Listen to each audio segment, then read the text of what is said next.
Hello friends, welcome to AQBIS. As we know, we are starting with a very important module that we called अतुल्य. अतुल्य क्या है समझते हैं पहले, कैसे होगा इसका और मेरा क्या रोल होगा, इसको मैं थोड़ी देर के लिए इम्प्लोर करूंगा. फाइन, चलिए. सो बेसिकली अतुल्य एक प्रीलिम्स ओरिएंटेड कोर्स होगा. It is basically A Swift revision module for upcoming UPSC Civil Service Exam 2022. Fine, it is written over there. और इसका नाम हमने जानबूझ के अतुल्य लिखा है because it will be an incredible kind of the course for you. जैसा कि नाम लिखा हुआ है, it will be a swift revision module. Fine. Swift revision when I call, इसका simply mean होगा कि हम लोग to the point बात करेंगे, prelims oriented बात करेंगे, और we will not beat around bushes. Fine. What we will try to do, आपको टू द पॉइंट बताया जाएगा ताकि एग्जाम में आपको वो रिफ्लेक्ट हो जाए. And since I will be handling the Indian history module, तो आपका ये पूरा का जो प्रोग्राम होगा फाइन इंडियन हिस्ट्री का, उसका मैं एक स्नैपशॉट दे देता हूँ आपको, एक थोड़ा सा कंप्रिहेंसिव एनालिसिस दे देता हूँ. It will be in and around 30 hours का कोर्स होगा इंडियन हिस्ट्री का. कितने घंटे का होगा? 30 आवर्स का, कंप्राइजिंग आपका largest section there is the ancient Indian history, medieval Indian history, modern Indian history, followed by art and culture. Fine. So समझिए, आपके इतने बड़े मॉड्यूल को will try to cover in 30 hours. Fine. तो ये तो हो गया आपका input. Now let us try to understand कि आपको इससे क्या मिलेगा, what you will get out of it. Fine. So, best of my capacity, since I will give you what are my credentials and all. I'm in this field of mentoring and teaching, and a friend to students in Indian history section or of the GS constituents. मैं 5 साल से करीब इस field को देख रहा हूँ. So I can assure you, कहते हैं ना एक borrowed wisdom है या मेरा wisdom है, I can assure you at least you will get 20 marks. How many marks? 20 marks in those 30 hours. So can you understand the intensity that we are supposed to discuss or supposed to deal in this अतुल्य series? 30 घंटे में 20 marks. आपको prelims qualify करने के लिए कितना चाहिए होता है? रेंज किया जाता है. इट इज, यदि पिछले 4-5 साल की बात करें तो 95 to 110 मार्क्स की जरूरत होती है, और आपका 20 मार्क्स इस अतुल्य सीरीज 30 आवर्स के प्रोग्राम से आपका हो जाएगा. That I can assure you. Plus minus होगा, थंब रूल तो कुछ होता नहीं. अगर UPS is very unpredictable, but it's predictable in its on way. Fine. So that shall be my approach and that shall be, and ये पूरा का पूरा कोर्स इस टाइप से डिजाइन हुआ है ताकि आपको कम टाइम में पूरा, जिसको कहते हैं कॉस्ट बेनिफिट एनालिसिस, वो हो. सो this is all about the अतुल्य सीरीज. मैं आशीष पुरुषोत्तम आपके साथ रहूंगा अगले 30 घंटों के लिए, और इस अगले 30 घंटों में हम लोग डिस्कस करेंगे इंडियन हिस्ट्री के डिफरेंट डायमेंशंस को. फाइन. सो मुझे लगता है कि शायद आपको पता चल गया होगा, एक क्लूड मिल गया होगा कि हम लोग क्या डिस्कस करने वाले हैं. फाइन, चलिए. So before starting this Indian history का section, let us try to explore कि एक्चुअली ट्रेंड क्या कह रही है.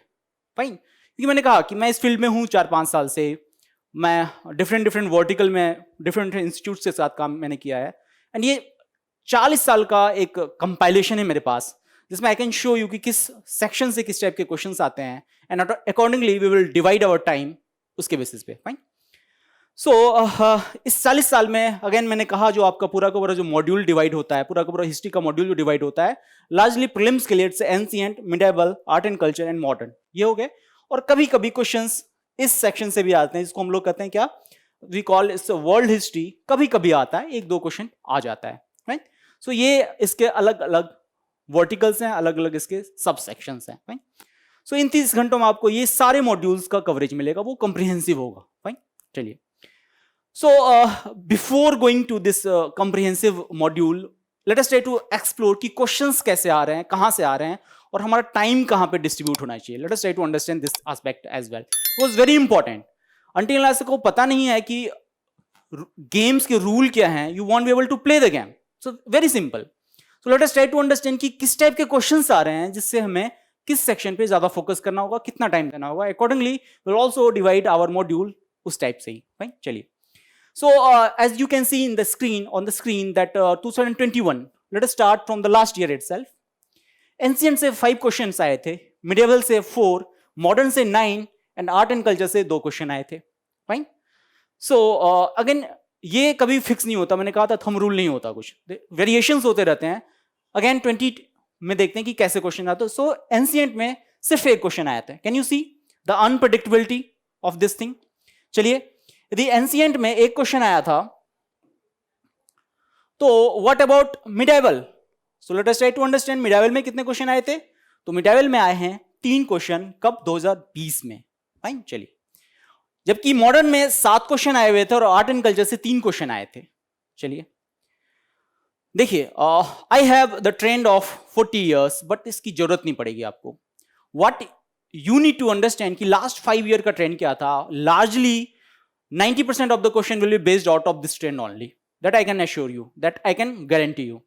So last 5 years में हम लोग देखते हैं कि 2019 में 4, 2, 6 and 4 क्वेश्चन आए थे. अगेन 2018 की बात करें तो बहुत स्ट्रेंथ था. एंशिएंट एंड मिडाइवल से बहुत कम क्वेश्चन आए थे. Eight the same time modern से 14 और आर्ट एंड कल्चर से 8 क्वेश्चन आए थे. देखिए, इसमें भी इंटरप्रिटेशन का डिफरेंस होता है. At times few people call ancient को कल्चर से ऐड कर देते हैं, कुछ लोग मिडाइवल को अगेन कल्चर से ऐड कर देते हैं. So there is no water tight separation, but still large wisdom जो कहता है ये सारे क्वेश्चंस कल्चर से आए हुए थे. फाइन. 17 में क्या आया था, लास्ट देखते हैं. 1, 1, 7 and 5 क्वेश्चंस. फाइन. तो ऑन एन एवरेज देख रहे हैं कि हिस्ट्री सेक्शन काफी इंपॉर्टेंट होता है. आपको कहीं ना कहीं 20-25 मार्क्स का एक मार्जिन हो जाता है, एक एडवांटेज होता है. वो मैं दिलवाऊंगा अतुल्य सीरीज के through. Fine. Hope you have this idea कि हम लोग कैसे डिस्कस करने वाले हैं, क्या डिस्कस करने वाले हैं. चलिए, now let us try to understand. देखिए, पूरा का पूरा मेरे पास 40 years का, अगर it's not useful, you can have this PPT.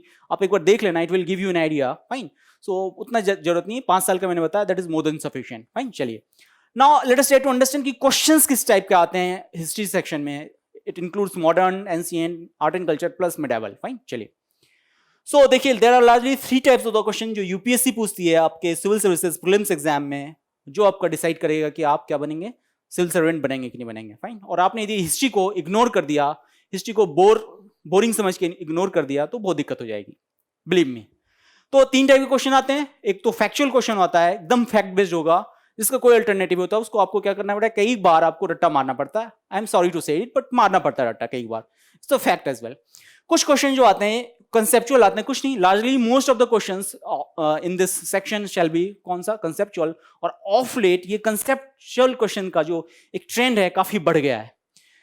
इसलिए आपको कंसेप्ट का क्लैरिटी होना बहुत जरूरी है. एंड फॉर दैट अगेन आपको कहीं ना कहीं एक बेस बुक्स एंड ऑल को रेफर करना पड़ेगा. आपका बेस क्लियर होना चाहिए, तभी आपको अतुल्य सीरीज ज्यादा यूजफुल होगी. फाइन. बिकॉज हम लोग जो डिस्कस करेंगे वेरी इंटेंस होगा, बहुत ही कंडेंस फॉर्म में हम लोग डिस्कस करने वाले हैं. दैट्स वाई आपका बेस कहीं ना कहीं होना चाहिए. एंड आई अंडरस्टैंड कि अभी तक आपका बेस बन गया होगा. ये आपको कहीं ना कहीं एक फाइनल टच देगा. एक कहते हैं ना कि फाइनल टच होना बहुत जरूरी होता है. एक रिवीजन टाइप का एक सीरीज होगा जो आपको हेल्प करेगी, हैंड हेल्डी करेगी बेसिकली, ताकि आपके कुछ टाइम में ही आप रिवाइज कर पाए.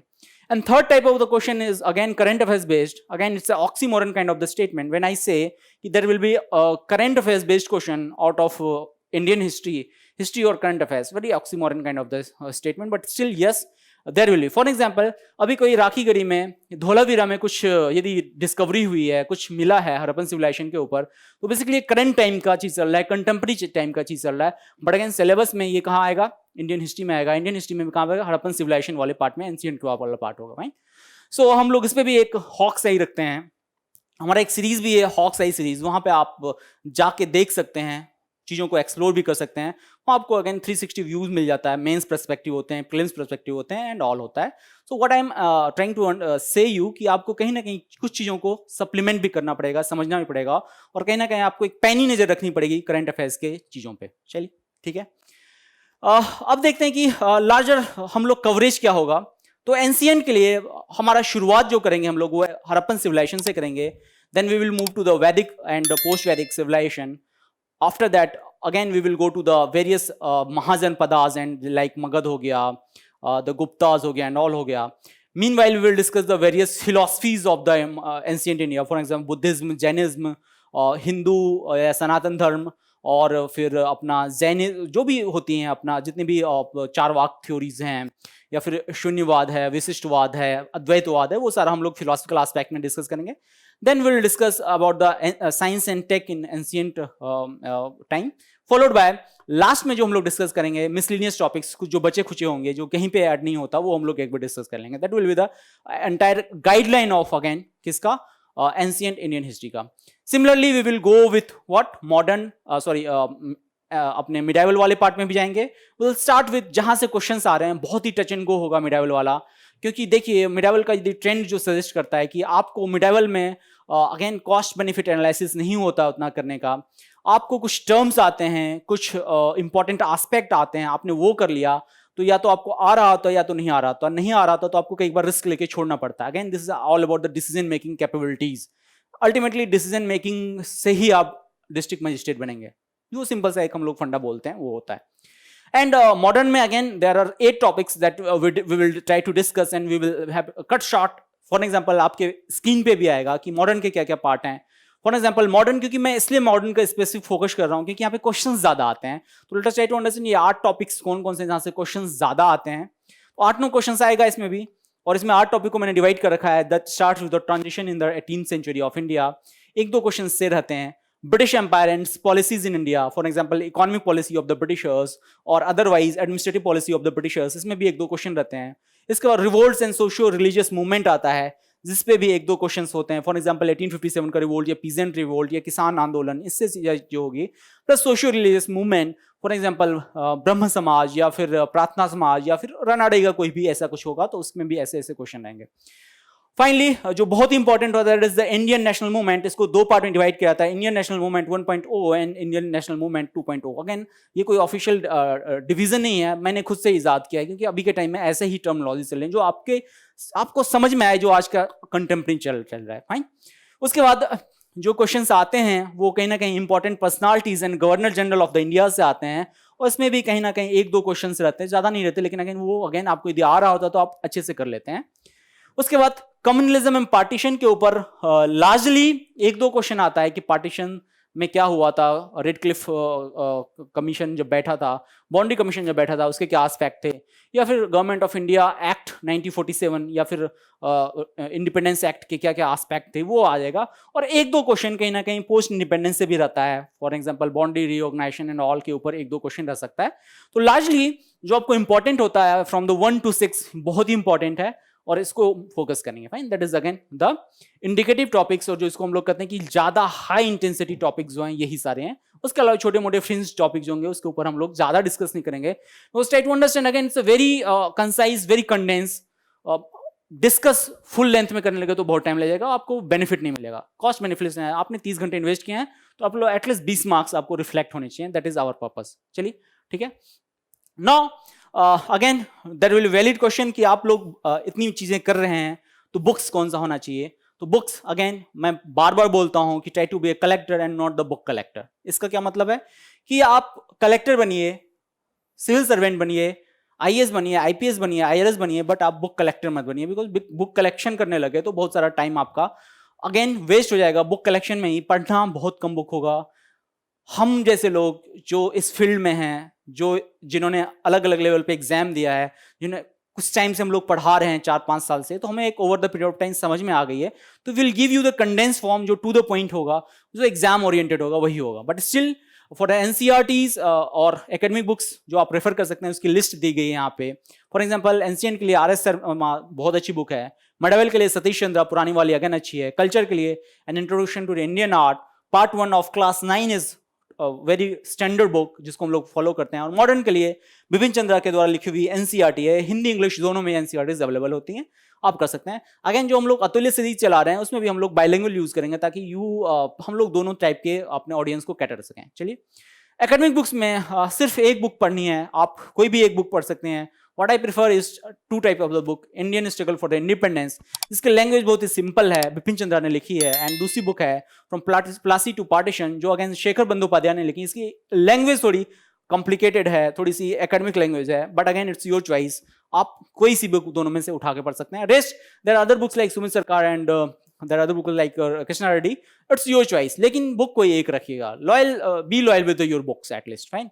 If you're not loyal with your partners, at least be loyal with the books, because ultimately आप यदि बुक के साथ लॉयल रहेंगे तभी आपका सिलेक्शन होगा. That is the point. चलिए, guide book again you all know that अहीज सर के द्वारा लिखी हुई स्पेक्ट्रम है.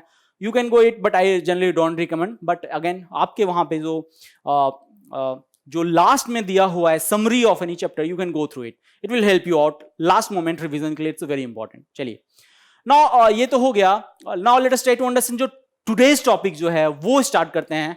And again I welcome you all to Atulya series. मैंने एक प्रील्यूड दे दिया कि what we are suppose to discuss, because यदि ये प्रील्यूड मैं नहीं देता तो आपको समझ में नहीं आता कि पूरा का पूरा, जैसे आप लोग गूगल मैप यूज करते हैं ना, तो यू शुड बी हैविंग कि आप किस किस गलियों से होकर गुजरेंगे. तो वो गलियां, वो लैंडमार्क, वो अप्रोच मैंने आपको समझा दिया. Now we will start with what real जो हम लोग पढ़ेंगे, that is the Harappan civilisation. Again मैंने कहा था it will be touch and go. बस हम लोग टच एंड गो करके खत्म करने वाले हैं, बिकॉज आपको ये इससे आना चाहिए, इससे आपके एग्जाम में हिट होना चाहिए. That is our larger purpose. Now let us start with the Harappan civilisation.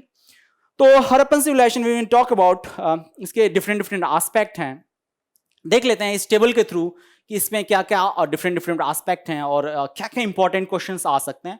Very factual है. Let us try to explore upon this thing. पहला साइट जो है, जो हड़प्पा है, इसकी डिस्कवरी जो हुई थी, अगेन एक्सकेवेशन जो हुआ था, डिस्कवरी तो क्या ही होगी, इसका जो एक्सकेवेशन हुआ था वो किसने किया था? सो इसके एक्सकेवेशन का सारा एक क्रेडिट जो जाता है वो श्री दयाराम साहनी को जाता है 1921 में. फाइन. चलिए, अनाउंस किसने किया था कि हड़प्पन सिविलाइजेशन की डिस्कवरी हुई है या फिर इसका एक्सकवेशन हुआ? तो जॉन मार्शल उस टाइम के एएसआई के डायरेक्टर थे. उससे भी पहले जाते हैं तो इंडिया के फर्स्ट एएसआई के डायरेक्टर कनिंघम जो थे, उनका ये पूरा ड्रीम प्रोजेक्ट था. उन्होंने 18th सेंचुरी में आके ये पूरा एक्सप्लोर करने का ट्राई किया था, बट इनिशियली उनको बहुत ज्यादा कुछ नहीं मिला था except for the Harappan seal. But later on it is the Dayaram Sahni who was credited to explore and excavate this site in 1921. आ सकता है डायरेक्ट क्वेश्चन, कोई दिक्कत नहीं. चलिए, now let's try to understand इसका लोकेशन कहां है. तो लोकेशन बहुत ही क्लियर है. That is the bank of river Ravi in Montgomery district of the Punjab. अभी कहां पे है ये? तो पंजाब और पार्ट ऑफ द पाकिस्तान में. पंजाब के भी दो हिस्से हुए थे, याद कीजिए. रेड क्लिफ कमीशन, वहां पे दो हिस्से हुए थे. एक पार्ट इंडिया में रह गया, एक पार्ट कहां चला गया? पाकिस्तान में चला गया. तो पाकिस्तान का जो पार्ट है पंजाब, उसमें अभी के टाइम में हड़प्पा है. चलिए, इसके इंपॉर्टेंट फीचर्स क्या थे, फाइंडिंग्स क्या थे? तो पहला था that was the sandstone statue of human anatomy. एक ह्यूमन एनाटॉमी मिली थी, एक ह्यूमन स्केलेटन मिला था, वो मिला था. एक ग्रेट ग्रैनरी मिली थी, अनाज रखने का एक मिला था वहां पे, वो भी हड़प्पन सिविलाइजेशन की एक खासियत है, विशेषता है. एंड बुलक कार्ट्स मींस बैलगाड़ी मिली थी, बहुत इंपॉर्टेंट है. और ये बैलगाड़ी जो थी एक अलग टाइप का एक नई चीज थी, क्योंकि इससे पता चलता है कि हमें उनको चक्कों के बारे में पता था. They knew about this wheels. But importantly यहां पे समझने की बात है कि उनके जो व्हील्स थे वो स्पोक नहीं था उसमें, वो स्पोकलेस थे. फाइन. बचपन में आपने खेला होगा, आप यदि गांव या विलेज जैसे जगह से बिलोंग करते हैं तो अभी भी हम लोग स्पोकलेस व्हील से बच्चे खेलते हैं, उस टाइप का कुछ ब्लॉक कार्ट वहां पे मिला हुआ था. चलिए, this is all about the Harappa. Now let us move to the Mohenjodaro. Mohenjodaro, what it literally means mount of the dead, यानी कि मृतकों का एक टीला, इसको कहा जाता है मोहनजोदारो. चलिए, इसका एक्सकेवेशन किन्होंने किया था? तो आर डी बनर्जी. कब किया था? 1922 में किया था. टाइमलाइन भी आपसे वो पूछ सकते हैं कि इन सारे एक्सकेवेशन का टाइमलाइन पूछ सकते हैं. सबसे पहले कौन हुआ था, सबसे बाद में कौन हुआ था, क्रोनोलॉजिकल ऑर्डर में अरेंज करने के लिए. तो इसको भी ध्यान रखना है. इन्होंने किया था तो आर डी बनर्जी. फाइन. चलिए, कहां इसका लोकेशन है? And at the bank of river Indus in Larkana district of the Punjab Pakistan. Again ये लरकाना डिस्ट्रिक्ट है पंजाब पाकिस्तान में, जहां इनकी लोकेशन अभी सिचुएटेड है, और रिवर्स इंडस वैली में. अगेन एक बड़ा इंपॉर्टेंट क्वेश्चन होता है कि क्यों इसको इंडस वैली सिविलाइजेशन ही कहा जाता है, जबकि बहुत सारी रिवर्स हैं, बहुत सारी जगह पे यहाँ पे इसका एक्सकेवेशन हो. ऑलमोस्ट 80,00,000 स्क्वायर किलोमीटर का पूरा स्प्रेड है. अफगानिस्तान से लेके वेस्टर्न यूपी, गुजरात तक इसका क्या था, स्प्रेड था. बट क्यों Indus valley civilisation? But because क्योंकि जो इंडस वैली सिविलाइजेशन की जो खोज हुई थी, जो एक्सकेवेशन फर्स्ट टाइम हुआ था, वो इंडस वैली में ही हुई थी, हड़प्पा में ही हुई थी, इसलिए उसको इंडस वैली सिविलाइजेशन कहा जाता है बाय कन्वेंशन. कोई ऐसा थंब रूल नहीं है, बट कन्वेंशनली इसको माना जाता है. चलिए, now let's try to understand कि मोहनजोदारो के क्या क्या इंपॉर्टेंट फीचर्स हैं. तो पहला है ग्रेट बाथ. क्या है? एक ऐसा स्ट्रक्चर है जो एक ग्रेट बाथ जिसको बोलते हैं, जिसका पर्पस एक्चुअली पता नहीं है, बट वी कैन क्या गेस कर सकते हैं, या तो ये रिचुअल्स के लिए होता था, या फिर इसका काम क्या था वहां पे, या तो नहाने का काम था, या कुछ पानी स्टोरेज का काम था। ऐसे बहुत सारे कयास लगाए जा सकते हैं कि ग्रेट बाथ का क्या यूज होगा। दूसरी काम है ग्रेनरी का भी मिला है। ग्रेनरी मतलब क्या? जहां पे अनाज रखा जाता है, उस टाइप का कुछ स्ट्रक्चर मिला है। और let us try to understand, यदि ग्रेनरी मिला है तो उसका क्या क्या फीचर होगा, उसका बैकग्राउंड क्या होगा। ग्रेनरी क्या होता है? अनाज रखने के लिए होता है। अनाज कब रखा जाएगा? जब वो सरप्लस होगा। सिंपली मींस कि ये कहीं ना कहीं सरप्लस अनाज उपजाते थे, फाइन, तभी वो ग्रेनरी में वहां पे जाके स्टोर करते थे। अच्छा, स्टोर करने के पीछे पर्पस क्या हो सकता था? Again there is no thumb rule, but there again we can intelligent guess कर सकते हैं, एडुकेटेड गेस कर सकते हैं कि 2-3 पर्पसेस होते थे। First, it can be for the tax collection purposes, कि टैक्स कलेक्शन के बाद भी यहां पे ग्रेनरी में रख सकते थे, या सरप्लस का काम बफर का होता होगा। फॉर एग्जांपल अभी भी होती है एफसीआई, जैसे एफसीआई, उसमें क्या होता है? बफर स्टॉक रखा जाता है ताकि अभी कभी कहीं पे कुछ इश्यूज हुआ है। फॉर एग्जांपल अभी हमने अफगानिस्तान में भेजे हैं ग्रेनरीज, तो कहां से भेजा है? तो हमारे पास जो बफर स्टॉक था वहां से भेजा था। तो देयर आर चांसेस कि ग्रेनरी का वही यूज होगा कहीं ना कहीं, वो इसलिए पर्पज। चलिए नेक्स्ट जो एक बहुत इंपॉर्टेंट फीचर है, that is the bronze dancing girl. ये बहुत ही इंपॉर्टेंट फीचर है, और ये कहां मिला है? अगेन मोहनजोदारो में मिला है। ब्रॉन्ज डांसिंग गर्ल अगेन बहुत इंपॉर्टेंट फीचर्स है, वो मैं आपको आगे के फोटोज में दिखाऊंगा उसका क्या फीचर्स एंड ऑल। तो आपको एक्चुअली पता चलेगा कि वहां पे कहना कि आर्ट एंड कल्चर का भी डेवलपमेंट हो रहा था। ब्रॉन्ज सिविलाइजेशन इसलिए बोला जाता है क्योंकि वहां पे ब्रॉन्ज चीजें मिली थी। कॉपर एंड टीन का कहीं ना कहीं मिक्स करके बनाया गया था, because there is more stable और वो ज्यादा अच्छी होती है। तो इंडस वैली सिविलाइजेशन को कहीं ना कहीं ये ब्रॉन्ज सिविलाइजेशन भी बोला जाता है। फाइन, चलिए नेक्स्ट फीचर जो है मोहनजोदारो को मिला है, that is the seal of Pashupati. Pashupati क्या होते थे?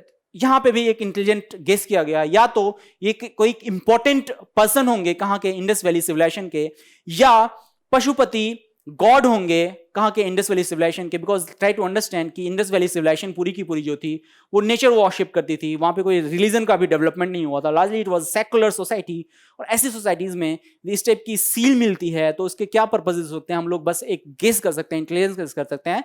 और as per the available literature इसके 2-3 लार्जर पर्पस होते थे। ये तो बहुत ही इंपॉर्टेंट पर्सनालिटीज थी जिन्होंने अपना एक पूरा का पूरा सील बनवा के रखा था, जिसका काम ट्रेड में हो सकता था, जिसका काम अदर चीजों में हो सकता था, या कि ये कहीं ना कहीं एक गॉड रहे होंगे, पशुपति 2 हॉर्न गॉड रहे होंगे, क्योंकि इस टाइप का एक कयास लगाया जा रहा है। अगेन फाइन, चलिए नेक्स्ट जो है एक बियर्ड मैन मिले हैं, दाढ़ी वाले एक मैन मिले हैं, जिसको कई लोग प्रीस्ट कहते हैं, कई लोग उसको इंपॉर्टेंट फीचर कहते हैं, कई लोग इनको राजा कहते हैं। But what is largely acceptable fact कि वो कोई ना कोई एक हाई अथॉरिटी होगी जिन्होंने अपना एक स्टेचर बनाया होगा, एक स्टैच्यू बना रखा होगा, बियर्ड मैन के बारे में माना जाता है। चलिए next is the again a piece of woven cotton भी मिला है, कॉटन का एक कपड़ा मिला है, जैसे मैंने पहन रखा है उस टाइप का मिला है। इससे भी कुछ इंडिकेशन मिलती है कि यदि कॉटन का कपड़ा मिला है तो ये कॉटन वहां पे ग्रो करते होंगे, इसलिए कहा जाता है इसको इंडस वैली सिविलाइजेशन, क्योंकि कॉटन को उस टाइम इंडस वैली से कहीं ना कहीं रिलेट किया जाता था। वुवन कॉटन मिला हुआ है मीन्स वहां पे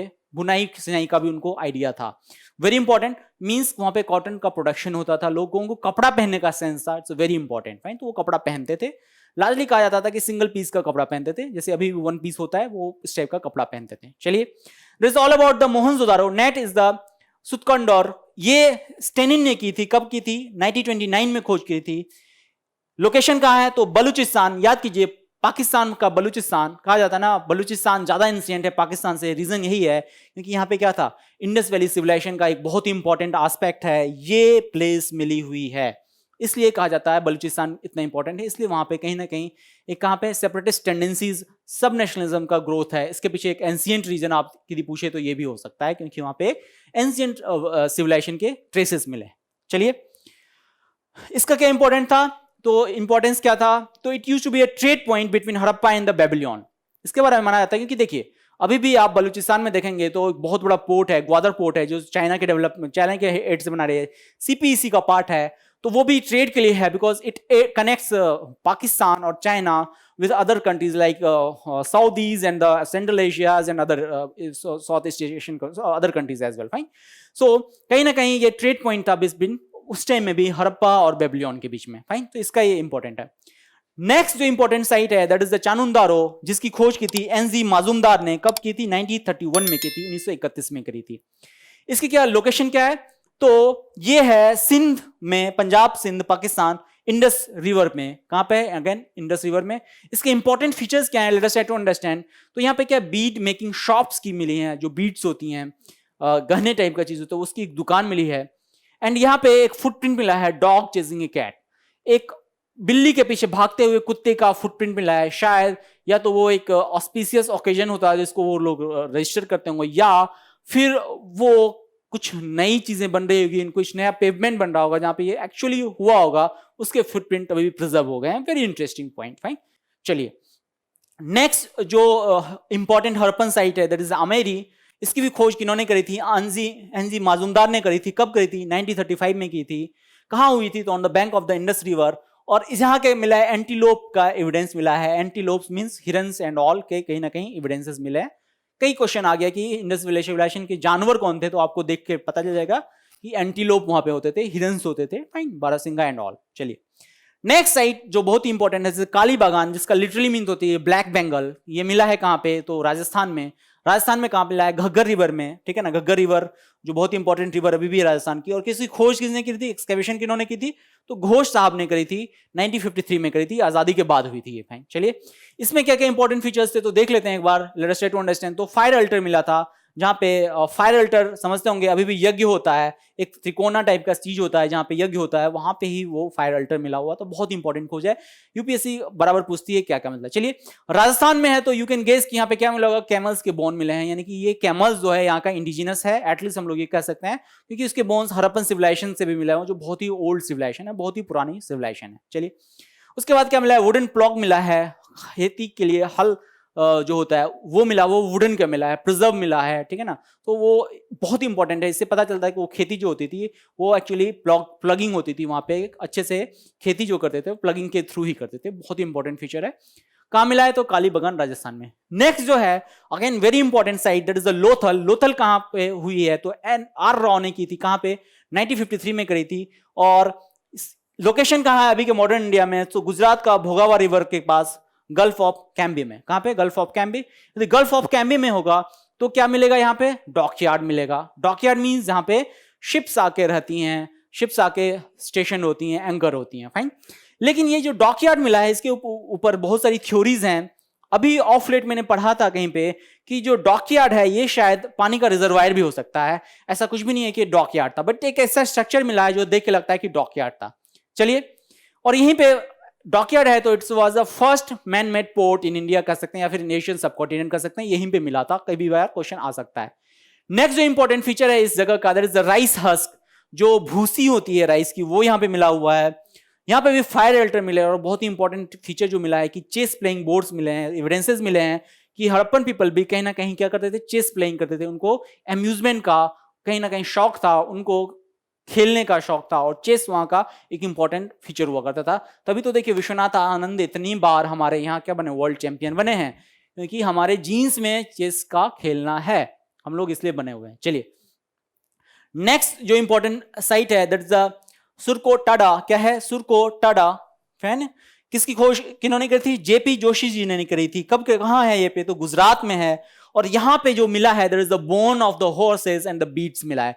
एक बार यूपीएससी में क्वेश्चन भी आ गया था कि if they were aware of, बड़ा डाइसी क्वेश्चन था, बड़ा सब्जेक्टिव इंटरप्रिटेशन था, लेकिन बोन्स ऑफ हॉर्स मिला है कहीं ना कहीं सुरकोटाडा में, ये मिला है। फाइन, सो ये नहीं पता है कि ये बोन्स कहां से आया, क्या आया, लेकिन ये मिला हुआ है।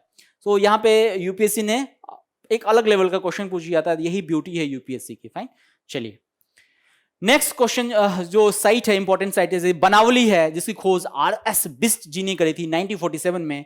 इसका लोकेशन कहां है? तो हिसार डिस्ट्रिक्ट इन हरियाणा। और यहाँ की जो इंपॉर्टेंट डिस्कवरीज हैं, खोज मिली हैं, वो बीट्स हैं। बार्ली यहाँ पे मिली है। बार्ली जो अभी भी हम लोग बचपन में बच्चों को पिलाते हैं, क्योंकि वो काफी सुपाच्य होता है, काफी एनर्जी होती है उसमें, और आज के टाइम में तो सुपर फूड भी माना जाता है बार्लीज एंड ऑल को। फाइन, तो देखिए जो पुरानी चीजें थी उसका क्या हो रहा है, कहीं ना कहीं फिर से हम लोग एक्सप्लोर कर रहे हैं, हम लोग कहीं ना कहीं पुरानी चीजों को, विजडम्स को भी एक्सप्लोर कर रहे हैं।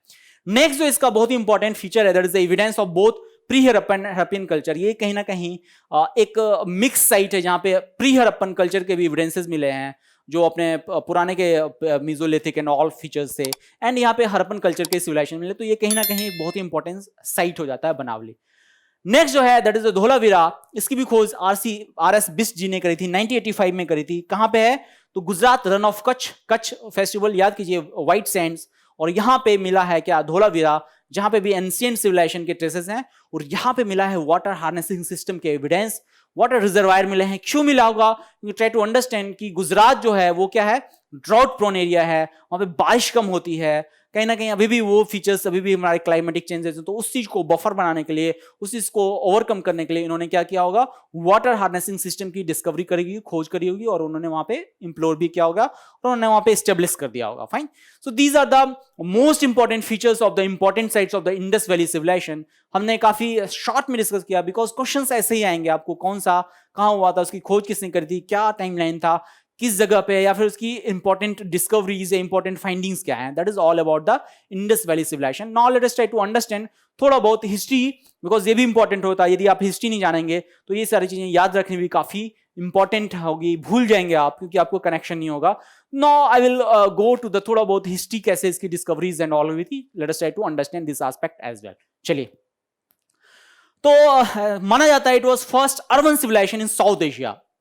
क्या था? ये अर्बन सिविलाइजेशन था, बहुत इंपॉर्टेंट है, क्योंकि उसके बाद जो वैदिक कल्चर आया है, उसके बाद जो वैदिक सिविलाइजेशन आया है, वो अर्बन नहीं था, वो रूरल था, वो पास्टोरल था। फाइन।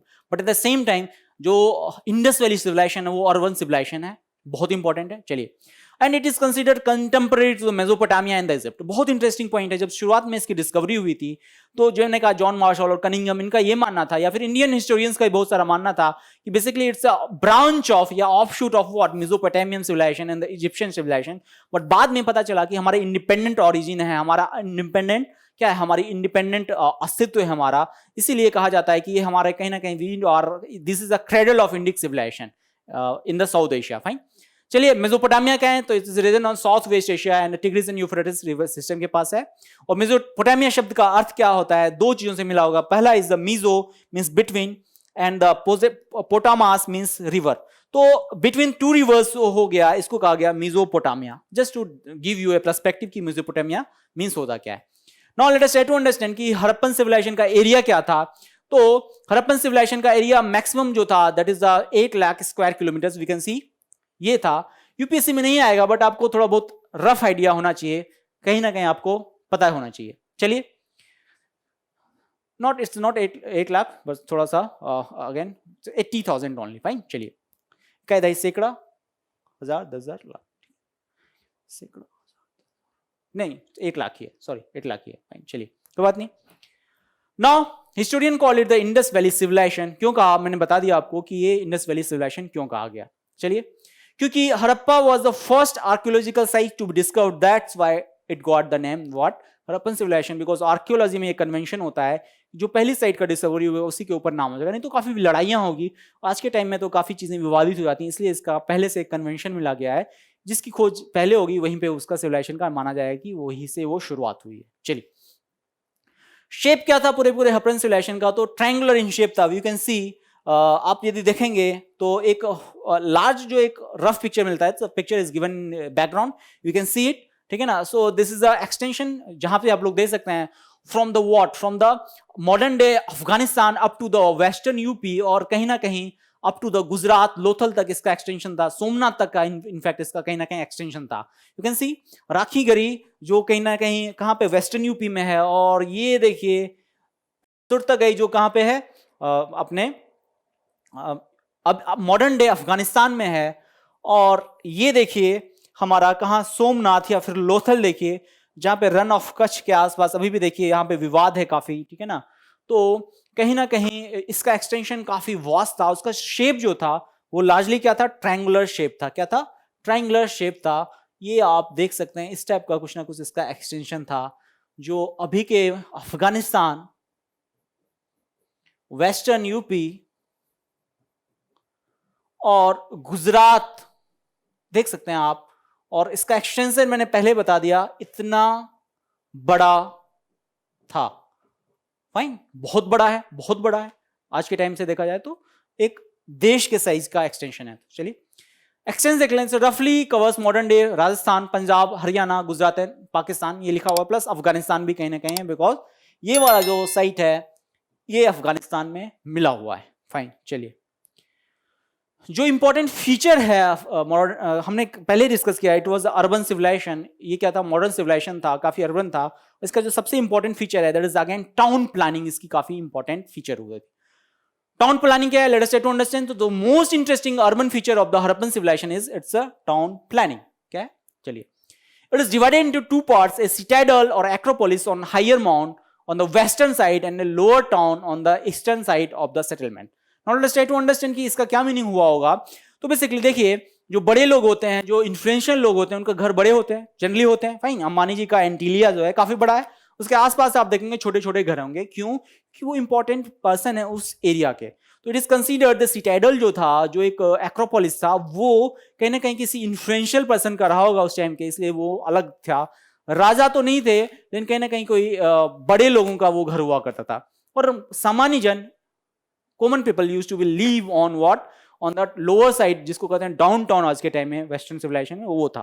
चलिए, the citadel contain large structure which might have functions as administrative और द रिचुअल सेंटर्स। कहा जाता है कि ये कहीं ना कहीं एडमिनिस्ट्रेटिव सेंटर्स होगा, जैसे अभी के टाइम में सिटी सेंटर्स होते हैं, डिस्ट्रिक्ट हेडक्वार्टर्स होता है, उस टाइप का वो डिस्ट्रिक्ट हेडक्वार्टर रहा होगा।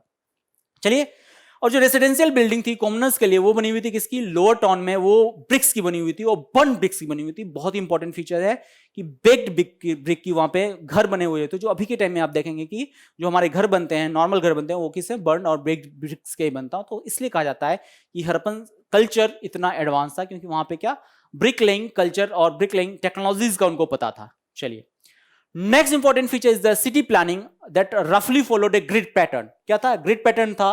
Late us try to understand grid pattern क्या होगा। तो आपने देखा होगा, कई बार हम लोग भी करते हैं, इन्वेस्टिगेशन के लिए जब जाते हैं तो किसी बड़े एरिया को हम लोग ग्रिड में डिवाइड कर देते हैं, ताकि छोटे छोटे एरियाज को हम लोग आराम से उसका इन्वेस्टिगेट कर सकें। This is known as the grid pattern. और ये कहीं ना कहीं वहां पे एक बहुत ही इंपॉर्टेंट फीचर थी किसकी? हड़प्पन सिविलाइजेशन की। चलिए, streets being 10 meters wide and divided into rectangular and square blocks। 10 metre चौड़ी सड़कें थी, काफी चौड़ी सड़कें हुआ करती थी, बहुत ही इंपॉर्टेंट फीचर है। चलिए, लैंप पोस्ट थे हर एक इंटरवल पे, जहां पे चेकिंग होती होगी या फिर वहां पे रेस्ट करने के लिए होगा। एंड उनके जो ब्रिक्स थे, ठीक है ना, उनके जो बर्न ब्रिक्स थे बहुत अच्छी क्वालिटी के थे, और क्वालिटी तो अच्छी थी ही, और उनका फीचर भी था कि एक बहुत ही आइडेंटिकल रेशियो था। रेशियो जो था वो था 1:2:4 in terms of the thickness, ठीक है ना। वाइड इज टू लेंथ का जो प्रोपोर्शन था 1:2:4 था, 3 डायमेंशन में यदि बात करते हैं, और वो भी यूनिफॉर्म हुआ करता था। And uniformity of the average size of bricks was 7:14:28 cm for the houses and 10:20:40 cm for the city walls। तो घर के जो ईंट थी वो छोटी हुआ करती साइज में, और जो सिटी वॉल्स थी जो कवर करती थी बड़े एरियाज को, जिससे चाह दीवारी लगती थी पूरे शहर की, उसका जो ब्रिक था वो बड़ा हुआ करता। तो बहुत नेचुरल है, क्योंकि आप छोटे जगहों को छोटे ब्रिक से बनाएंगे, बड़े जगहों को बड़े ब्रिक से बनाएंगे। बट द यूपीएससी में जो पूछेंगे कि यूनिफॉर्मिटी थी कि नहीं, तो यस यूनिफॉर्मिटी थी, और ऐसे ऐसे करके थिकनेस था, और उसकी ऐसे ऐसे डायमेंशन थी। Now the next important feature of this Harappan civilisation is the drainage system. अभी भी याद कीजिए, most of the modern Indian cities are affected from this over flooding. Gurgaon देख लीजिए, modern city based out of the modern civilisation, तब भी वहां पे ड्रेनेज सिस्टम की अवेलेबिलिटी नहीं है, इसलिए आप देखेंगे बार बार फ्लडिंग के टाइम में गुड़गांव क्या होता है, सबमर्ज हो जाता है। At the same time Harappan civilisation जो बहुत ही पुरानी सिविलाइजेशन है, ठीक है ना, उसके पास क्या था, ड्रेनेज सिस्टम था, वो वेल डेवलप्ड था, ठीक है ना। Let us try to understand क्या था इसमें। तो Mohenjodaro as well as Lothal and other cities are known to have a good drainage system. Drainage system होता था, क्या होता था, तो ड्रेन्स जो होते थे वो बने होते थे मोर्टार, लाइम एंड जिप्सम के, and covered with the large brick slab for easy cleaning. तो क्या होता था, बड़े स्लैब्स नहीं होंगे तो क्लीनिंग की इशू होगी, चोकिंग हो जाएगी, फिर फ्लडिंग हो जाएगी, ओवरफ्लो हो जाएगा। तो इसका भी उन्होंने काफी ध्यान रखा हुआ था। और बहुत ही इंटरेस्टिंग ये था कि घर से जो निकलता था वो टेराकोटा का पाइप निकलता था, और एक मेन ड्रेनेज सिस्टम में जाके वो मिल जाता था। ये भी बहुत इंपॉर्टेंट फीचर है किसका, हड़प्पन सिविलाइजेशन के ड्रेनेज सिस्टम का। फाइन, चलिए नेक्स्ट जो है इसका important feature, that is the building and houses, जिसमें से के houses were made most often of the 2 और more स्टोरीज, यानी कि 2 महले मकान होते थे, एक महल का नहीं होता था, 2 महल का होता था। इस लार्जली कंसीडर कि शायद एक महल का होता होगा, प्लस उनके पास क्या होता होगा, रूफ का एक स्ट्रक्चर होता होगा। क्यों? क्योंकि यहाँ पे सीढ़ियों का नॉर्म था, सीढ़ियों का एविडेंस मिला हुआ है। चलिए, अच्छा, विंडोज के ऊपर कोई सॉरी स्ट्रीट के ऊपर कोई विंडोज नहीं थे। Let us try to understand. अभी भी आप मॉडर्न डे सिविलाइजेशन में यदि हम लोग विंडोज खोलते हैं तो स्ट्रीट की ओर नहीं खोलते हैं, 2 रीजन से। पहला is the privacy, second is the pollution. क्योंकि आप स्ट्रीट की ओर अपनी विंडोज को, मेन विंडोज को खोलेंगे तो कोई भी आपके ताक झांक कर सकता है, प्लस पॉल्यूशन का भी आप वल्नरेबल रहेंगे। इसलिए जो विंडोज होते थे वो स्ट्रीट की ओर नहीं खुलते थे, स्ट्रीट के पीछे खुलते थे। बहुत इंपॉर्टेंट फीचर है, मॉडर्न फीचर है, लॉजिकल भी है। नेक्स्ट जो है, हाउस में टाइल्ड बाथरूम थे। अभी भी एक बहुत ही इंपॉर्टेंट, गांव में तो अभी भी नहीं मिलता कि आपके टाइल्ड बाथरूम, बट उस टाइम के हड़प्पन सिविलाइजेशन का जो बाथरूम था वो टाइल्ड हुआ करता था। चलिए, और कुछ घरों के अपने खुद के कुआं होता था जहां से वो पानी निकालते थे। चलिए, नेक्स्ट इंपॉर्टेंट फीचर जो हड़प्पन सिविलाइजेशन है, दैट इज द ग्रेट ग्रैंडरी।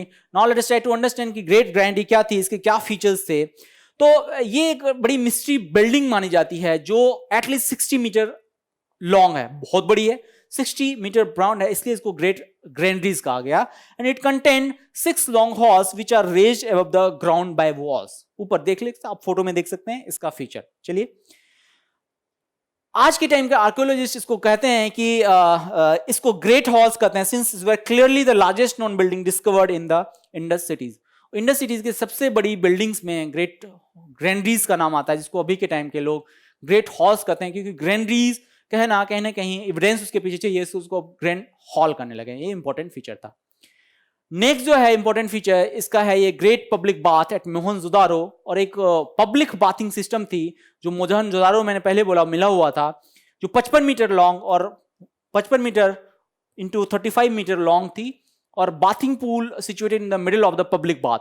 ठीक है ना। अगेन, ये पब्लिक बाथ का क्या पर्पज हुआ सकता है, या तो सैनिटाइजेशन का होगा, या तो स्वच्छता का कुछ कंसेप्ट होगा, या फिर रिचुअल्स के लिए होता होगा। जैसे अभी भी आप देखते होंगे बहुत सारे कल्चर में क्या है, एक कल्चर, बहुत सारे कल्चर में से हम लोग हिंदूज गंगा में डिप लगाते हैं, क्रिश्चियंस भी कहीं ना कहीं डिप लगाते हैं होली वाटर में, और इसके बैप्टिज्म जिसके बाद हो जाती है, तो वो कहीं ना कहीं माना जाता है इसका ये फीचर रहा होगा। और डेप्थ भी देखिए 204 मीटर गहरी थी, और बर्न ब्रिक का बना होगा। यदि नॉर्मल ब्रिक का होगा तो सीपेज का चांसेस होगा, बर्न ब्रिक का बना होगा तो सीपेज के चांसेस नहीं होंगे। इंपॉर्टेंट फीचर है। Next, let us try to implore upon the society, art and sculptures of the Indus valley civilisation. चलिए, जैसे मैंने पहले आपको कहा कि इंडस वैली सिविलाइजेशन जो था वो क्या था, अर्बन सोसाइटी थी, एक मॉडर्न सोसाइटी थी। चलिए, और लार्जली 3 सोशल ग्रुप इसके सेग्रीगेटेड था। एक रूरल हुआ करता था, एक रिच मार्चेंट का होता था, और एक तीसरा जो ग्रुप था वो पुअर लेबरर्स का होता था, क्योंकि 3 सेग्रीगेशन लेवल माना गया है, 3 टाइप की बिल्डिंग्स मिली हैं। चलिए, now let us try to understand वो किस टाइप के टूल्स बनाते थे। फॉर एग्जांपल, वो बीड्स बनाते थे, चूड़ियां बनाते थे, इनले ऑब्जेक्ट बनाते थे, सिरेमिक्स की चीजें बनाते थे, सील्स बनाते थे, हमने देखा पशुपति शील, टॉय ऑब्जेक्ट बनाते थे। वहां पे मिला हुआ है राइनोसोर्स का टॉय, अपना डॉग का टॉय मिला हुआ है, कैट का टॉय मिला हुआ है वहां पे, तो बहुत इंपॉर्टेंट है। And house hold utensils like various खाने का सामान, लोटा वगैरह मिला हुआ है वहां पे। चलिए, डाइवर्सिटी देखते हैं of stone and other raw material issued by the Harappans include steatite, alabaster, shell, carnelians, agate, jasper, lapis lazuli. ये बहुत ही इंपॉर्टेंट है। लैपिस लाजुली अभी भी अफगानिस्तान में आप जाएंगे तो कहीं ना कहीं मिलेगा। कॉपर मिला हुआ है, ब्रॉन्ज सिविलाइजेशन इसलिए कहा जाता है। गोल्ड मिला है, सिल्वर मिला है, क्रिस्टल मिला है। देख सकते हैं, you have the range of the stones, important material जो हमें कहां मिला है, हड़प्पन सिविलाइजेशन में मिला है। तो आपको कहीं ना कहीं एक क्वेश्चन आ सकता है कि किस टाइप के वहां पे मिला है। तो गोल्ड जो इंपॉर्टेंट है, तो गोल्ड, कॉपर, लापिस लाजुली, ये सब मुझे कहना, ब्लड स्टोन ये सब मिला हुआ, सैंड स्टोन ये सब मिला हुआ है हड़प्पन सिविलाइजेशन में। एक बार आप गो थ्रू कर लीजिएगा तो आपको हेल्प मिल जाएगी एग्जाम में भी। चलिए, नेक्स्ट जो है बहुत ही इंपॉर्टेंट फीचर है, दैट इज जो हड़प्पन सिविलाइजेशन था वो क्या था, ब्रोंज सिविलाइजेशन था। यहाँ पे आयरन इंप्लीमेंट का नाम नहीं था, क्योंकि आयरन पहली बार दिन चर्चा में आई है तो प्री वैदिक सिविलाइजेशन में आयास के नाम से आई है, और कंफर्मेशन इसका पोस्ट वैदिक सिविलाइजेशन में हुआ है, तो मिला गया है कि वो आयरन इंप्लीमेंट्स थे। तो लार्जली ये क्या था, आयरन सिविलाइजेशन नहीं था। चलिए, नेक्स्ट जो है हड़प्पन आर्ट, वो रिफ्लेक्ट करती है किसमें, पोट्री पेंटिंग में, decoration on the beads and engraving in the seals and sculptures. इन सब चीज में आपका कहीं ना कहीं पता चलता है। जैसे उन्होंने यदि मृदभांड बनाए हैं, जिसको हम लोग कहते हैं आर्क ग्रे पॉटरीज, उसके ऊपर कहीं ना कहीं उनकी नक्काशी है जो बहुत ही इंपॉर्टेंट है, जो बहुत ही फाइन प्रिंट भी है। चलिए, next, the evidence of the bead making shop also has been found on the Chanhudaro and लोहर। जो आप देख रहे हैं ये बीड्स जो होती हैं, अभी भी आप जाइए नॉर्थ ईस्ट इंडिया में तो ये बीड्स के जैसे इधर हमारे मेनलैंड इंडिया में जो सेंट्रल इंडिया का पार्ट है, वहां पे यदि आप देखेंगे तो गोल्ड एंड किस चीज का, सिल्वर, और गोल्ड, सिल्वर और डायमंड का काफी डिमांड होता है। एट द सेम टाइम आप यदि नॉर्थ ईस्टियन सोसाइटी में जाइए तो अभी भी वहां पे बीड कल्चर है, वो प्रीशियस स्टोन्स को एज ए इंपॉर्टेंट ज्वेलरी मानते हैं, और ये कहाँ मिला है, तो चानुन दारो और लोथल में मिला हुआ है। नेक्स्ट जो है इसका इंपॉर्टेंट फीचर जो मैंने कहा था, with the bronze dancing girl, जिसका फोटो यहाँ पे है, you can see it's very beautiful. कुछ चीजों को मैं फीचर्स बताता हूँ कि जैसे देखिए इसके हाथ में क्या है, पूरा बेंगल्स हैं। अभी भी आप जाइए यदि राजस्थान की सोसाइटी में तो यू विल सी पूरा का शंख का पूरा चूड़ी होती है ये पहना हुआ। You can see the amulets और एक नेकलेस टाइप की चीज you can see also see इनको पहने हुए।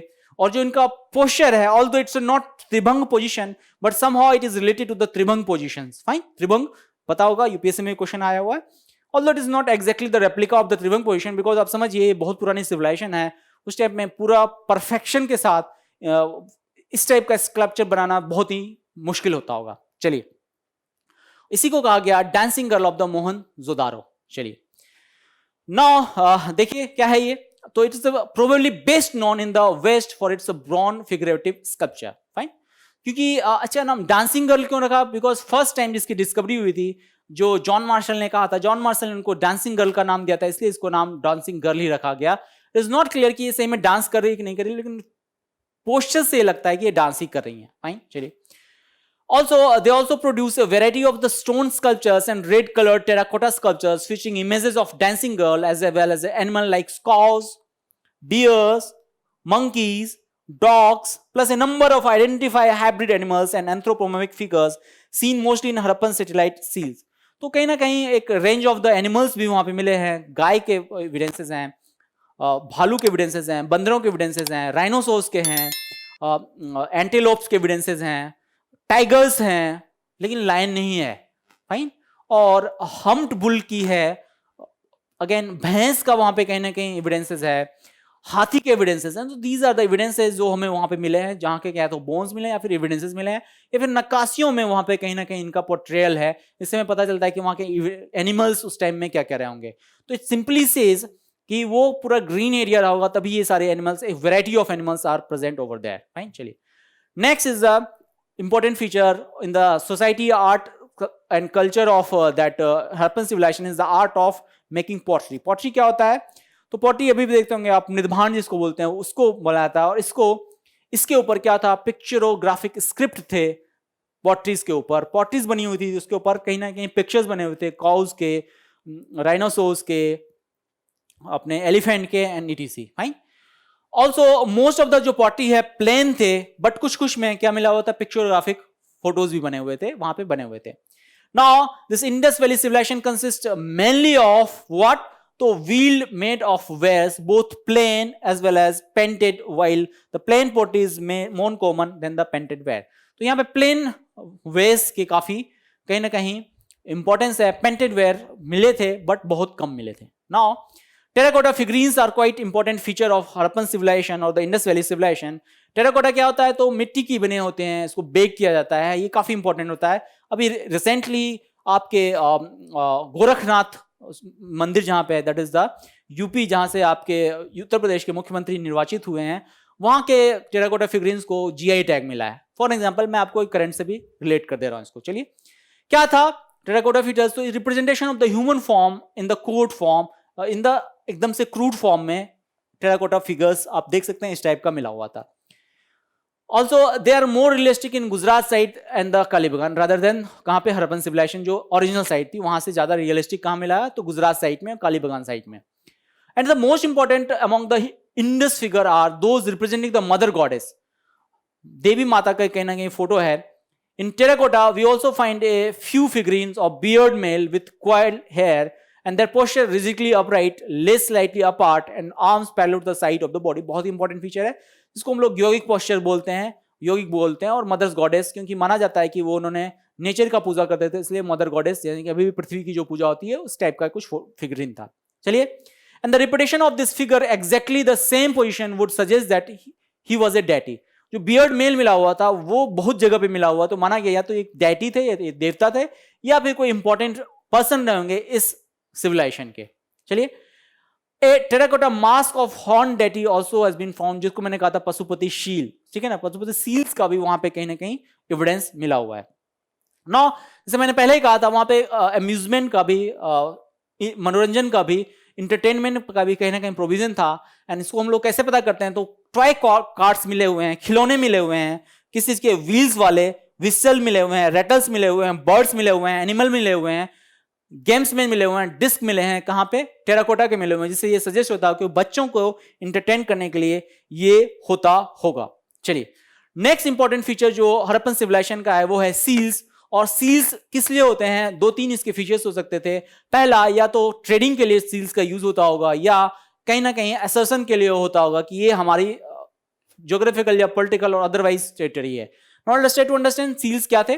तो basically seals were usually made of the sealing a positive imprint like the modern resin one made of the original seal। आप देख सकते हैं बैकग्राउंड में आपको एक सील की फोटो मिलेगी, राइनोसोरस की सील है यहाँ पे जो हड़प्पन सिविलाइजेशन की है।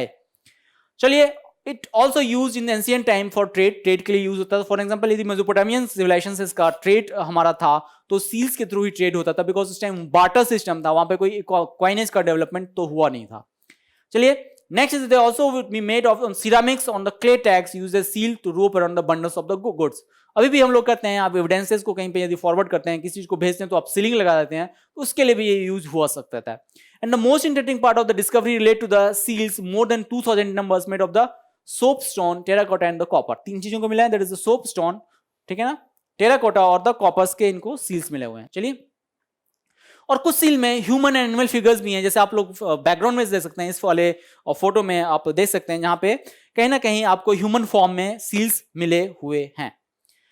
नेक्स्ट जो है इंपॉर्टेंट, अगेन इसी का पार्ट है, most of the seals have a knob at the back through which runs a hole. देख सकते हैं कहीं कहीं नॉबिंग थी, इसका पर्पज यही होगा कि होल के थ्रू चलाए, इसे बचपन में हम लोग खेलते थे, अब तो सील्स के थ्रू ही खेलते थे, तो इसका काम अम्यूजमेंट का भी हो सकता था, इसमें पहिए लगा के वो लोग खेलते भी होंगे, ऐसे माना जाता है।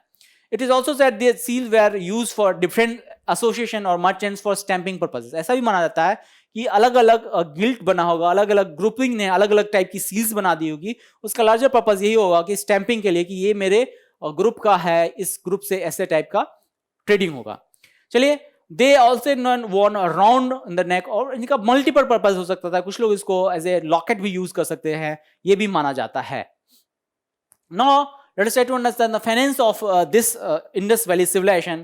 So very important that unlike stone or shell that are found mutually, fence is a material that is artificially produced. क्या होता है ये artificial material होता है। A gum was used to shape sand or powdered quartz into the object. An object were then glazed, resulting in a shiny glassy surface. Fine. And the culture of the glaze were actually blue or the sea green, and fence was again used to make beads, bangles, earring and the tiny vessels. You can see in the background कि ये कौन है, mail beard person, जिसकी मैं बार बार बात कर रहा हूं, जिनका काफी मिला हुआ है, रिसोर्स मिला हुआ है, काफी इसके चर्चाएं भी हैं। Now let us try to understand the economic activities of Indus Valley civilization।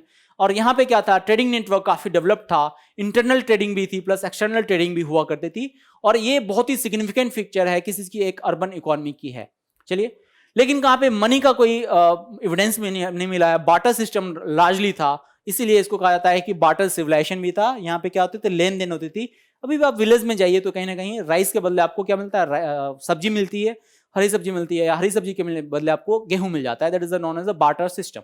चलिए, also Harappans were engage into the external trade with other civilisation, for example Mesopotamia through what, Oman and the Bahrain in the किसमें, Persian Gulf में। इसलिए Mesopotamian के कुछ seals मिले थे कहाँ पे, हड़प्पन सिविलाइजेशन। इसलिए मैंने कहा था कि बहुत सारे पुराने लोगों का ये मानना था, शुरू में ये लोगों को मानना था that Harappan civilisation is again a branch of what, Mesopotamian civilisation. But ऐसा नहीं था, हम लोग भी एक इंडिपेंडेंट सिविलाइजेशन से जो उससे ट्रेड किया करते थे बेसिकली। चलिए, also the inscription refer to the trade with the, अलग अलग जगह से, ना सिर्फ आपके मेसोपोटामिया से हमारा ट्रेड होता था, बट हमारा ट्रेड होता था दिलमम से, Magan and Meluhha. Fine, scholars have identified Meluhha with the Harappan region, Magan with the Makran coast and the Dilmun with the Bahrain. तो हमारे हड़प्पन सिविलाइजेशन को कुछ लोग महलुआ सिविलाइजेशन भी कहते थे, महलुआस भी कहते थे। याद कीजिए एक बुक भी है किसकी, अमीश त्रिपाठी की, मेलुआ के नाम से। चलिए now let us try to understand कि रॉ मटेरियल्स क्या क्या थे। तो मैंने कहा कि पहले ही कि हड़प्पन सिविलाइजेशन जो थी क्या थी, वो कॉपर सिविलाइजेशन थी, वो ब्रॉन्ज सिविलाइजेशन थी। तो जो कॉपर आता था लार्जली माना जाता था कि खेतरी माइंस जो राजस्थान में है वहां से लिया जाता था क्योंकि ये पास करता था। गोल्ड जो यहाँ से मिला था KGF, that is the Kolar gold field, जिसके ऊपर एक मूवी भी बनी है, वहां से गोल्ड आता था। और शायद कहीं ना कहीं रिवर बीट्स जो थी वो हिमालयन रिवर्स के थ्रू आती थी, जिनके कारण वहां पे कहीं ना कहीं गोल्ड का भी सप्लाई होता था। एक रिवर भी है स्वर्ण रेखा, याद कीजिए राजस्थान से, सॉरी झारखंड से पास होकर आती है, जहां पे गोल्ड प्लेसेट्स मिलते हैं, गोल्ड के वहां पे एविडेंसेस मिलते हैं। ऑल्सो सिल्वर जो माना जाता है हड़प्पन सिविलाइजेशन से मिला है, जुआर माइंस ऑफ द राजस्थान, और it is believe that it must have also came from Mesopotamia in exchange of the Harappan golds. ठीक है ना। तो जो हम लोग एक्सपोर्ट करते थे ग्रैंडीज में, जो स्टोर करते होंगे सरप्लस को, जो हम लोग एक्सपोर्ट करते होंगे, उससे भी बहुत सारी चीजें हमें मिलती होगी। बार्टर सिस्टम था, तो ग्रैंडीज के बदले, सॉरी ग्रेन्स के बदले वो कहीं ना कहीं हमें प्रीसियस मेटल्स देते थे, फॉर एग्जांपल गोल्ड और अदर थिंग्स। फाइन, ये माना जाता है उनकी एक source of the raw material रहे होंगे। नाउ सो वेरी इंपॉर्टेंट कि रिलीजन क्या था उनका, कौन सा संस्कृति किस टाइप की थी। तो माना जाता है कि it was a largely secular society, वहां पे धर्म बहुत ज्यादा अभी डेवलप नहीं हुई है। लेकिन there are evidences of ritual spot that include for example the great bath, जहां पे माना जाता है कि वो रिचुअल एक्टिविटीज के लिए होती थी और सिरेमोनियल बाथिंग के या फिर एडल्टरी भी कहीं ना कहीं प्रैक्टिस होती थी। बिकॉज हमने देखा male deity and mother goddess का है, डांसिंग गर्ल का फोटो है। तो ऐसे कहीं ना कहीं एक एविडेंस होता है, एक पता चलता है, एक प्रतीत होता है कि वो कहीं ना कहीं वो पे मूर्ति पूजा कहीं ना कहीं होती थी। ऑल्सो क्या किस चीज की पूजा करते थे, let us try to explore. तो वो पूजा करते थे मदर गॉडेस की, पृथ्वी माता की करते थे। एक फोटो था पशुपति महादेव और प्रोटो शिवा, इसकी पूजा होती थी। पशुपति महादेव हॉर्न डाइटी था उनके सिविलाइजेशन का। लिंगम पूजा होती थी, ये फेलस वॉरशिप करते थे, फेलस वॉरशिप करते थे, इसमें लिंगम पूजा भी होती थी, अभी भी शिवलिंग जैसा कोई स्ट्रक्चर था उसके। और योनि वॉरशिप भी करते थे, यानी कि फीमेल रिप्रोडक्टिव ऑर्गन की भी पूजा होती थी। इसीलिए बाद में आप देखेंगे तो कहीं ना कहीं आर्यंस ने इनको इंफीरियर इसलिए माना because they used to do that phallus worship, that is we known as the, कहीं ना कहीं लिंगम और योनि की पूजा होती थी। पीपल ट्री जो अभी भी काफी सेक्रेड माना जाता है, काफी पवित्र माना जाता है अपने संस्कृति में, अपनी कल्चर में, उसकी पूजा हड़प्पन सिविलाइजेशन में भी होती थी। और हम्प्ड बुल की पूजा होती थी। जो हम्प्ड बुल होते हैं अभी भी आप देखेंगे, नंदी जिसको बोलते हैं, उसकी पूजा कहीं ना कहीं उस टाइम से भी होती थी। फिर कबूतर और अलग जैसे पक्षियों की पूजा होती थी। और वन हॉर्न यूनिकॉर्न, एक सिंगे जानवर की भी पूजा होती थी, जिसको हम लोग जनरली कंसीडर करते हैं अभी के टाइम से राइनोसोर से, वो इनकी पूजा होती थी। बिकॉज इसके फिगरीन्स काफी मिले हैं, इंपॉर्टेंट फिगर्स में मिले हैं। तो दे कैन आस्क यू कि किस टाइप के रिलीजन थी और ये कहाँ कहाँ पूजा होती थी। तो largely it was a secular society, but ऐसे ऐसे गॉडेस और गॉड और गॉडेस की भी पूजा होती थी। नाउ कुछ अलग फीचर्स देख लेते हैं इस पूरे सिविलाइजेशन के। तो कालीबंगान लोथल में फायर अल्टर मिला है, मैंने पहले ही बताया था, जस्ट रिवाइज हो जाएगा आपका। Seal of Pashupati Mahadev was surrounded by many animals, ठीक है ना। Worshipping of animal was there, मैंने कहा पशुपति एक गॉड ही हुआ करते थे जानवरों के, एनिमल्स के। और डेड बॉडी का जो प्लेसमेंट होता था वो नॉर्थ साउथ, यानी कि डेथ के बाद जो डेड बॉडीज का एक रिचुअल होता होगा, जैसे अभी के टाइम में क्रिमेशन होता है या फिर दफनाया जाता है, या पे कहीं पे काटा भी जाता है। बुद्धिज्म में मैंने देखा, थारवेदा बुद्धिज्म में उनको पीसेस में कट के आता है। पारसी इसको छोड़ आते हैं नेचर के पास ही, और वहां पे चिड़िया और सारी चीजें उसको खाते हैं। तो उस टाइम का क्या आफ्टर लाइफ रिचुअल्स थे, डेथ के बाद का रिचुअल्स थे, तो वो नॉर्थ साउथ डायरेक्शन में रखते थे। फॉर एग्जाम्पल ये हो गया नॉर्थ, ये हो गया साउथ, तो इस डायरेक्शन में ही रखा जाता था डेड बॉडीज को। और उसको उसके ऊपर कुछ सामान भी रखा दिया जाता था। इसका सिंपली मींस कि they used to believe in what afterlife things. अभी भी बहुत से सिविलाइजेशन में डेड बॉडीज के साथ कुछ सामान रखा जाता है, खाने का सामान रख दिया जाता है, उनकी बिलोंगिंग्स को रख दिया जाता है, ताकि माना जाता है कि वो उनकी सोल्स या ऐसा कुछ होता होगा, वो उसको यूज करेंगे। अगेन ये दीज आर द प्रैक्टिसेस जो क्रिमेशन प्रैक्टिसेस हैं। चलिए अदर मेथड्स इसके बरियल के, for example there was evidence, there is evidence of complete burial, पूरा का पूरा दफनाया जाता था, या फ्रैक्शनल बरियल, कुछ चीजें दफना दी जाती थी, कुछ जलाई जाती थी। क्रिमेशन फॉलोड बाय बरियल, कुछ क्रिमेशन किया जाता था, उस एशेस मिलता था, उसको दफनाया जाता था। And coffin content what bodies found, यानी कि कुछ बॉडीज को कॉफिन मतलब उनको से भी ढकी हुई कुछ बॉडीज मिली हैं जो इसके फीचर्स हैं। Now let us try to understand the agriculture part of the Indus Valley Civilization. तो मैंने पहले ही कहा था कि कॉटन का कपड़ा मिला था, दैट मीन्स कि वो कहीं ना कहीं कॉटन उपजाते होंगे, इसीलिए कहा जाता है they used to produce what cotton that was known as the sindon. Fine. जो कॉटन था उसको पुराने सिविलाइजेशन में सिंडन कहा जाता था, इसलिए उसका नाम कहीं ना कहीं इंडस सिविलाइजेशन पड़ गया था. Also there is evidence of sowing seed in the flood plains. जहां पे बाढ़ आता था वहां पे वो लोग क्या करते, रुपाई कर देते थे अपने सीड्स की. Also they use to produce and store grain. मैंने देखा ग्रेनरीज हमने देखा कि है, तो कहीं ना कहीं सरप्लस के लिए होता होगा. प्लग शेयर का यूज किया उन्होंने, किसका चीज किया, हल का यूज किया है. गबरबंद एंड नाला है मिला हुआ, जिसका काम क्या था, dam for the water storage. Water storage का प्रोविजन था ऐसे जगह पे जहां पे बारिश मानसून के थ्रू ही होती थी, उन्होंने पानी का वाटर हार्वेस्टिंग का सिस्टम था जिसको गबरबंद या नाला कहा गया. एंड सीरियल्स जो थे received as a taxes, taxes का भी प्रोविजन कहीं ना कहीं था, क्योंकि हमने देखा कि वहां पे ग्रेनरीज है, तो मैंने आपको वहीं पे इंडिकेट किया था कि उसका काम क्या होता होगा, कहीं ना कहीं टैक्स कलेक्शन का होता होगा. चलिए मेन जो अनाज उपजाते थे इसके बारे में देख लेते हैं कि कौन कौन से मेन उपजाते थे हड़प्पन सिविलाइजेशन वाले लोग.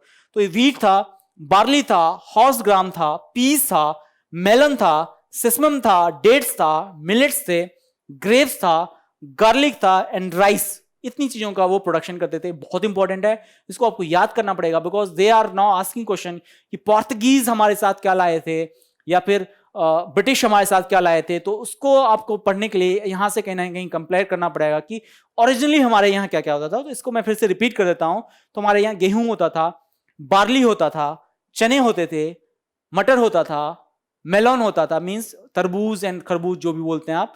सिसमम डेट्स होते थे जो खाते हैं हम लोग, वो नहीं जो आप लोग करते हैं डेट, वो नहीं खाने वाला. मिलेट्स होते थे, ज्वार बाजरा होता था, अंगूर होता था, अभी भी देखिए नासिक वगैरह में काफी होता है. गार्लिक, लहसुन, काफी इंपॉर्टेंट एक अभी भी पार्ट है आप इंडियन कुजीन का, वो होता था. चावल होता था, और इसका एविडेंस कहीं ना कहीं लोहथल में भी मिला हुआ है, हमने देखा राइस हस्क मिला हुआ वहां पे. चलिए also they have exploited riverine and marine resources, fishes वगैरह का उन्होंने यूज किया था, ये इसके एविडेंसेस हैं. और उन्होंने domestication of animals on large scale किया है. Let us understand like dogs and cats के काफी एविडेंसेस है, तो माना गया है कि उन्होंने कहीं ना कहीं उनका डोमेस्टिकेशन किया हो गया. चलिए, और माना जाता है कि Harappan culture was not horse centred, although हमने देखा कि कहीं ना कहीं हॉर्स के एविडेंसेस बोन्स मिले हैं उस सिविलाइजेशन के, but it was definitely not horse centred, because माना जाता है it's the Aryan who brought horse culture in India. Fine. चलिए, also figurine of tigers and the leopard are found, but वो काफी रेयर था, लेकिन एविडेंसेस हैं टाइगर एंड लियोपार्ड के. और पॉटरी मेनली कहाँ ना कहीं एनिमल में का जो फिगरीन्स है वो कहीं ना कहीं उनके पॉटरी से मिला है, इसलिए माना जाता है ये एनिमल्स वहां पे आए हुए हैं. चलिए फॉर एग्जांपल कुछ और फीचर्स देख लेते हैं. वुडन प्लग कहाँ मिला है, कालीबंगन में. Terracotta plough have been found in the Banawali in Bhavanpur, and the remains of horse and dogs man grave in Ropar have been discovered. ये मिले इनके एविडेंसेस, बट ऐसा माना जाता है कि horses were exclusive feature of what, Aryan civilisation. चलिए now let's try to understand कि डिक्लाइन कैसे हुआ, पतन कैसे हुआ इन सिविलाइजेशन का. तो कोई फिक्स इनका वो नहीं है कि कैसे हुआ है, but there are various evidences, there various कहीं ना कहीं उनका सजेशन है, लोगों का मानना है कि कैसे हुआ होगा. तो वी कांट से कि एक ही कोई रीजन रहा होगा. There are multiple reasons behind the decline of the Indus valley civilisation. लेकिन पॉसिबल कॉज जो लिखा हुआ स्टैंडर्ड बुक्स में, let us try to understand. पहला कहा जाता है कि आर्यन इन्वेजन हुआ. माना जाता है आर्यन पीपल जो सेंट्रल एशिया है, फिर बहुत लोग बोलते हैं कि नॉर्थ पोल एंड अदर जगहों से आए थे, उन्होंने इन्वेट किया और पूरे सिविलाइजेशन को क्या किया, डिमोलिश कर दिया, खत्म कर दिया.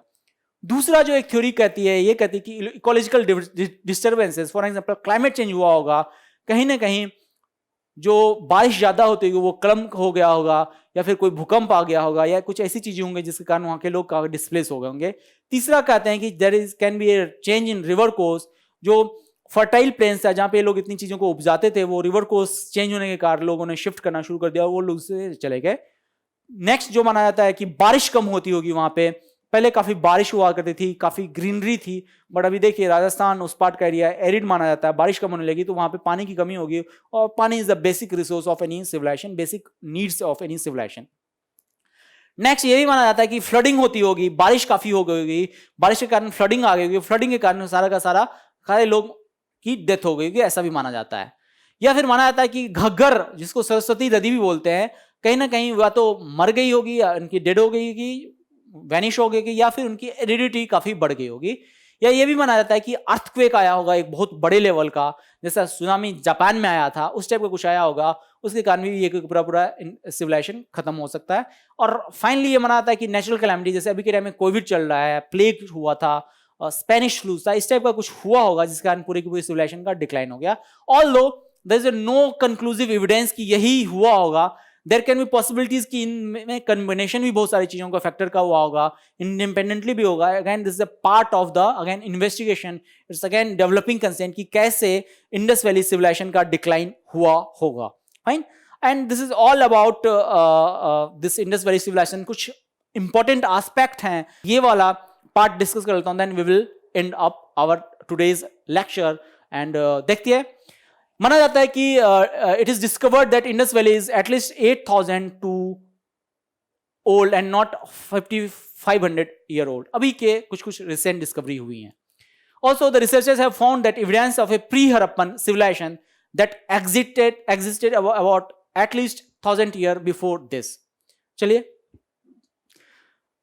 नेक्स्ट जो एक इंपॉर्टेंट नई डेवलपमेंट है ये हुई है कि the civilisation proliferated to other Indian sites like Bhirrana, Rakhigarhi, apart from the known location of the Harappa and Mohenjodaro in Pakistan, Lothal, Dholavira and Kalibangan in India. नई जगहों पे भी इनके एविडेंसेस मिले हैं।